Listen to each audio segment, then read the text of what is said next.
Avez-vous déjà remarqué à quel point nous pouvons être conditionnés? Je vais le dire différemment, je vais dire plutôt blessés, meurtris.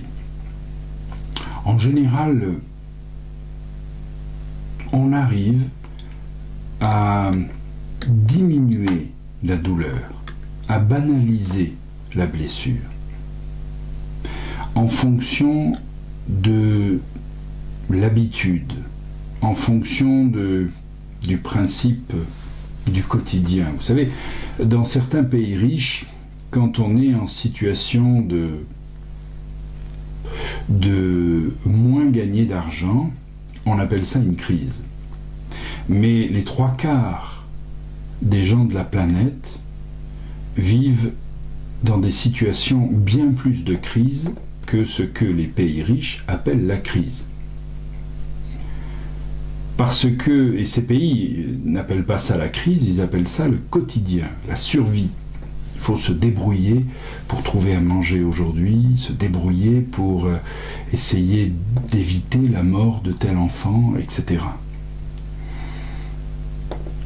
La Bible dit dans Psaume 19, « La loi de l'Éternel est parfaite, elle restaure l'âme. » Si mon âme a besoin d'être restaurée, à moins que je n'ai pas besoin de la parole de Dieu, c'est encore à prouver, mais si mon âme a besoin d'être restaurée, c'est qu'elle est abîmée, blessée, qu'elle souffre. De quoi est-ce que mon âme souffre? Est-ce que j'arrive à réaliser à quel point je ne fonctionne pas bien parce que je ne pense pas bien, comme on l'a dit précédemment? Je suis blessé parce que j'ai une façon de regarder les choses, j'ai une façon de réagir aux choses. Dans certains pays, j'ai le réflexe d'être servile, esclave.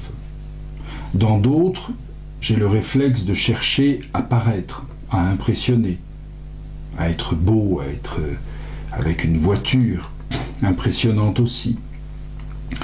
Nous avons tous des réflexes pour nous contenir. Certains ont choisi la timidité pour se cacher, d'autres ont choisi l'excentricité pour se cacher, d'autres choisissent la plaisanterie pour exister. Certains essaient d'attirer le regard par le silence, d'autres par les exploits. Certains essaient de séduire, les femmes pour les hommes et les hommes pour les femmes. Des fois, on essaie de produire, de montrer qu'on est plus que les autres, plus riches, plus sages, plus patients, plus spirituels, bien entendu. Certains sont capables d'être adorateurs de Dieu, corps et âme, pour montrer qu'ils sont. Une fois, un homme est venu me voir en me disant qu'il rêvait d'être missionnaire. Puis après quelques minutes d'entretien, je lui ai demandé qui étaient les gens qu'il admirait le plus. Il m'a dit les missionnaires. Donc en fait, cet homme voulait juste devenir quelqu'un d'admirable, comme chacun d'entre nous. Nous avons tous des éléments particuliers qui sont révélateurs de nos blessures. Nous avons besoin d'être premiers ou nous refusons d'être premiers. Nous avons besoin de condamner les autres pour montrer que nous sommes moins mauvais que les autres. Nous avons besoin de souligner les erreurs des autres, etc. C'est incroyable de voir à quel point nous pouvons être blessés, à quel point nous avons des compulsivités, des crises de mal-être, des crises de jalousie. Pourquoi est-ce que on écoute cette personne plutôt qu'une autre? Vous savez qu'il y a aussi beaucoup de gens qui ont des crises de jalousie quand on donne des témoignages sur les réponses aux prières, quand on manifeste à quel point Dieu a répondu aux prières. Nous sommes obligés par notre nature de fabriquer constamment, de fabriquer d'abord notre image. Et puis nous, au bout d'un moment, nous ne savons plus vraiment ce qui est de nous et ce qui est de blessure. Nous ne savons plus ce qui est de culture et ce qui est d'objectivité. Je prends l'exemple de la relation entre hommes et femmes. Nous sommes dans une ère où maintenant, non seulement on ne peut pas, surtout pas, critiquer les mariages homosexuels, mais en plus, au bout d'un moment, en tant que chrétien, ça nous choque moins. Dans un deuxième temps, ça nous choquera plus. Puis ensuite, ça va nous paraître acceptable. Et nous finirons par l'approuver, voire même l'aimer. Parce que la mise en place de la dégradation se fait progressivement. Et c'est là que notre maladie intervient. C'est que finalement, ma maladie n'est plus choquante.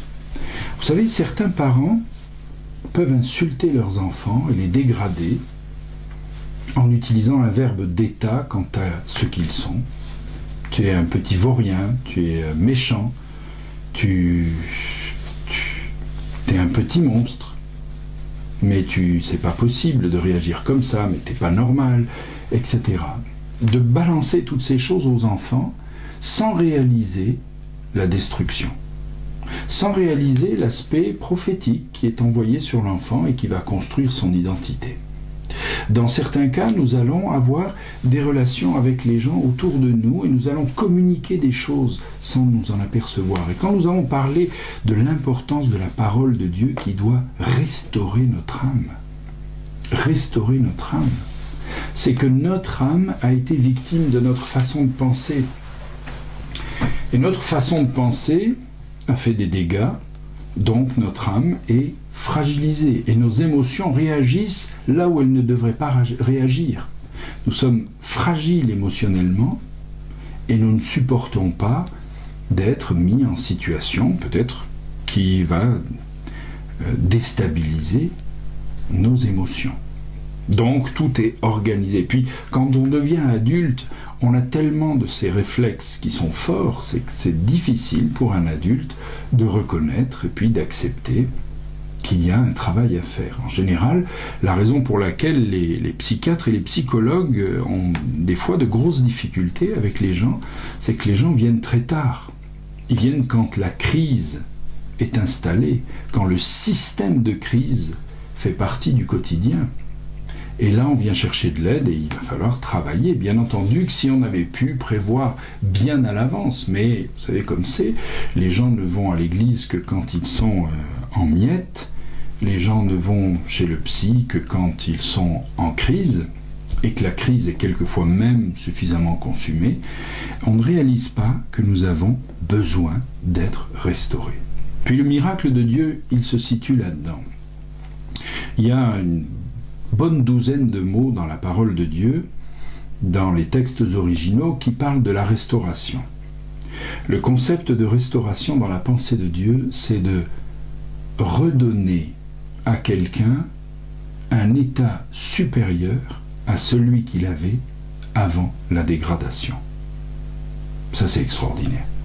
Ça veut dire que quand Dieu veut restaurer votre âme, il veut la rendre dans un meilleur état que ce qu'elle était avant même d'être dégradée. C'est pour ça que David dit à Dieu dans sa prière, au psaume 51, il lui dit « Crée en moi un cœur pur ».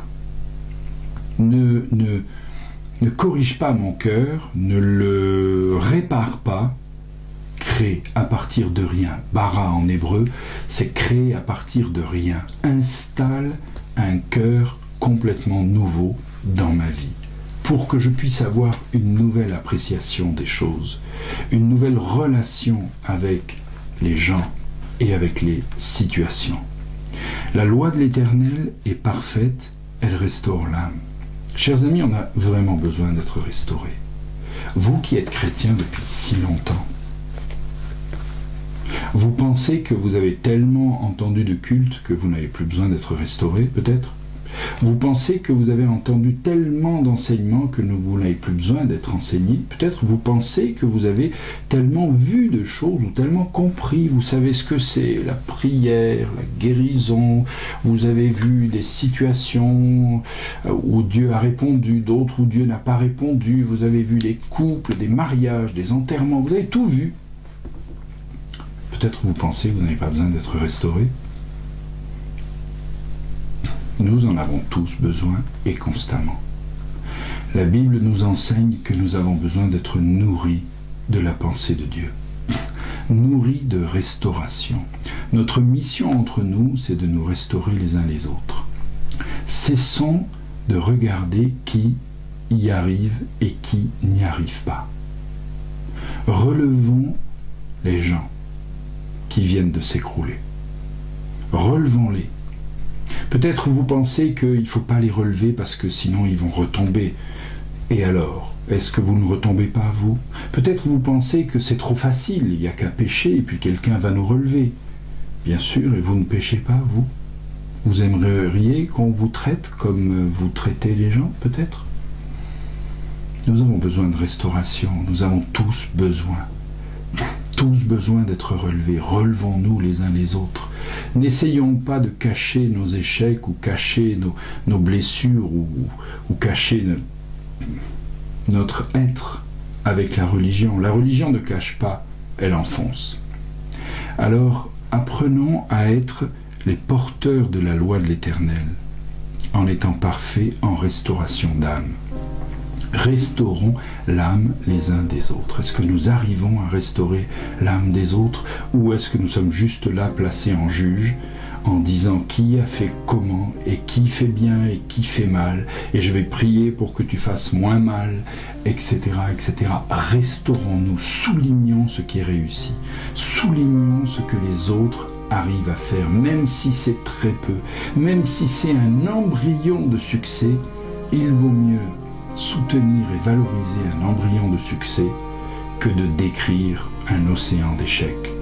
L'océan d'échecs nous fera couler, l'embryon de succès est juste le départ d'une nouvelle vie. Restaurons-nous parce que la parole restaure l'âme.